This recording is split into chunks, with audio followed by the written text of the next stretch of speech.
Lots to come for you throughout the afternoon, but let's start with Liverpool. And after losing a thrilling match 3-2 to Manchester City in the League Cup last night, they now turn their attentions to Aston Villa, who they face on Boxing Day. Let's hear the thoughts now of their manager, Jurgen Klopp, just in. Jurgen, it's only been a few hours since we last spoke, but looking ahead to Aston Villa, Unai Emery in particular, are they a bit of an unknown quantity in some respects, given that we saw them have those 3 competitive games and then he's had this break to work with the players? Yes, but I think what you can expect is Unai stands for a specific kind of football and was really successful and did an incredible job at Villarreal, not only there but now recently there. And what you saw in the first few games they played and the games we could see in this preseason now looks quite similar, because it's a good way to play and it's his way and it's how he wants to organize the team. And so, yes, of course we don't know exactly what to expect, what you never know exactly what you expect, and but we know, at least we have an idea how they will try to cause us problems, and so that's what we prepare for. We have our analyze obviously started already as well, and so now we have 2 days' time to create a plan to cause them problems. You won't have seen what Jamie Carragher said because you were out on the pitch when he was talking about your prospects, but he was talking about the fact that any new investors would have to come in and spend 250 million pounds in the summer to get you closer to the top again. I mean, is that the sort of money that it would take, do you feel? Ooh, it's Christmas time, huh? Yeah.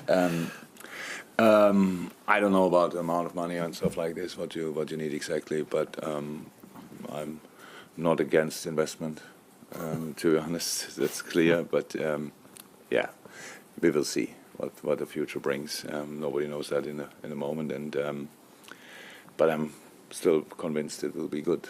Future will be bright for us, but in a moment we have to sort the situation. So nothing to do with any kind of future investments or stuff, or investors or whatever. We have to sort the presence, and that's what we are working on. What about January? I mean, is there a prospect of anyone coming in? There's obviously been a lot of talk about Jude Bellingham specifically. In January? Yeah, well, that's the question really. I mean, is that a deal that can only be done in the summer? Oh, I am the wrong person. Are you from the buying side or the selling side? Or I'm the wrong person to ask that. I don't know. You have to ask other people about that. But January, in our situation, I think is we always say in this moment, because it's true. We are from the sports side. We are always prepared. Mm-hmm. That's how it is. It's always clear what kind of ideas we have, what kind of or how the necessity is from our point of view, and that's clear. But all the rest doesn't lie 100% in our hands. That's how it is, and so we have to, and we always work with what we've got. So, and that will not change. And I think you can imagine the situation we are in. That we are probably looking. If something happens, we will see. Thank you. Jurgen, obviously there were a few injuries around last night's game. Bobby, you said, had an issue with training. James Milner came off. Alex wasn't quite there. So how are we looking now, 24 hours on, with Boxing Day in mind? Yeah, Millie didn't get better since then. We'll be out for a couple of games. Same for Bobby. But Bobby's like this. He's already on the better side of it. I mean, it's only a few days ago, but it's not a major thing. So we will look day by day with him. And Ox is fine.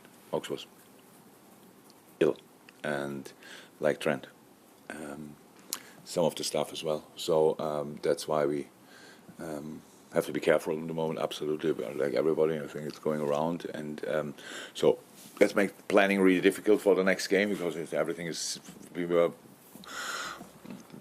100% clear what we want to do against City, and then you have to change in the last second pretty much. That's not cool, but it's a situation, and that might happen against Aston Villa as well. So we need just to be flexible, stay flexible. Apart from that, Verge trained now, obviously completely normal, so we'll be there. Trent hopefully will be better and was not part of the full session, but of parts. Let's see how that develops until tomorrow. Anybody else? No, that's it. Well, how do you feel approaching this restart of the Premier League? Are you excited about Yeah. it? Is there a sense of trepidation with the competition that there is? Oh, I don't even know the word. What was it? Is there a sense of anxiety, if you like, No. with the increased competition around it? How do you feel? No. No, that's not that. So we are really excited about it. We are really happy to go again, really, like this. It's all the players who are back from the World Cup now look really on it. So that's very important. I think some of them could really gain confidence, even though it probably was not that low before, but a good World Cup, like for Hendo, for example, is for sure helpful. And so, no, we're really looking forward to what's coming up. But we know it's intense, and there are never guarantees out there, and we know that all the others, I can imagine in Arsenal, everybody's buzzing to go again. City, you saw last night, they have expectations and ambitions, and so that's how it is. And there are much more teams. We obviously left a gap between us and the much more exciting spots in the table, but we consider ourselves for the moment in punching distance, and that means we have to chase, and that's what we will do. And I saw good signs last night. I was not happy with everything. Didn't like our counter press, to be honest. Or pretty much it was not existing, which I don't like. With the lineup, which was really only a few hours before the game clear how we have to play or will play, we had the time to adapt. It was clear we need that, but it was a bit. City could have scored before they scored, so, and that's what I didn't like. And after that, we found a way in the game. That's positive. So it's a mix. The game last night, and it's against a super team. Not to forget, if we play our best football, they cause us problems in moments. That's clear. So yes, but, and that was the question, and that's the case. We are really looking forward to the games coming up. Does that give you cause for optimism then, with what lies ahead, given what you saw? Yeah. There's a reason for optimism, definitely. But optimism, the problem is I'm a very optimistic person, so that doesn't mean a lot. And if we know that Aston Villa will be a massive test. That's how it is. This is a tough place to go anyway, but now especially, I would say, and that's why we have to prepare for. But for them, it's not that easy as well. So what do they know about us, and what do they know about themselves? Who have these friendlies, pre-season friendlies behind closed doors. They had one, I think, against Everton, if I'm right. Nobody knows anything about that. That's really rare in the world of football. You can't get a lineup. You can't get nothing.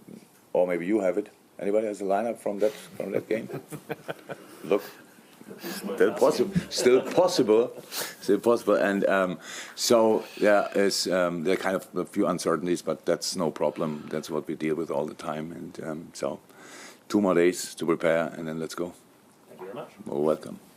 Hi, Jurgen. So it's obviously difficult to think about form because nobody's been playing for so long. Their last game was a win at Brighton, which was a great result, and Danny Ings, who I know you know very well and have a lot of time for, scored twice in that game, and it's difficult, I suppose, to leave a club like Liverpool at times and go on from strength to strength, but he seems to be able to do that now. He'll be a real threat.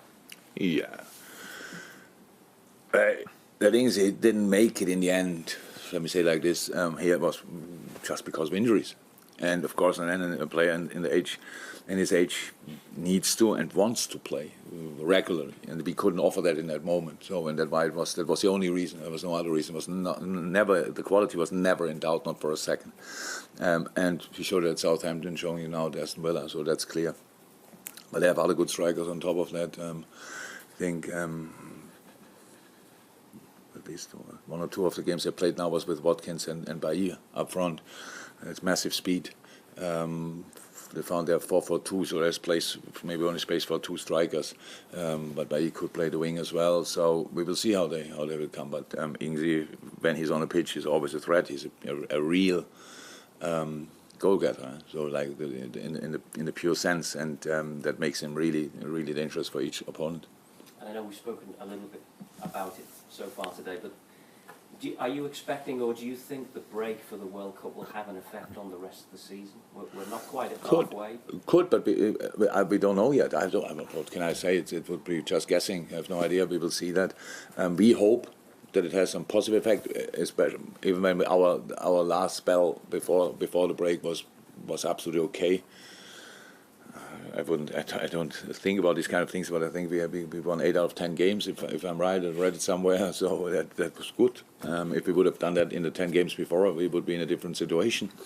And so, no, it's a lot to come, and we don't think about the break anymore, really. So it's now for us, it's now the start for something new, building on the things we did so far, knowing we can do better, expecting from ourselves we do better. Find a way to win a football game and start with that on Boxing Day.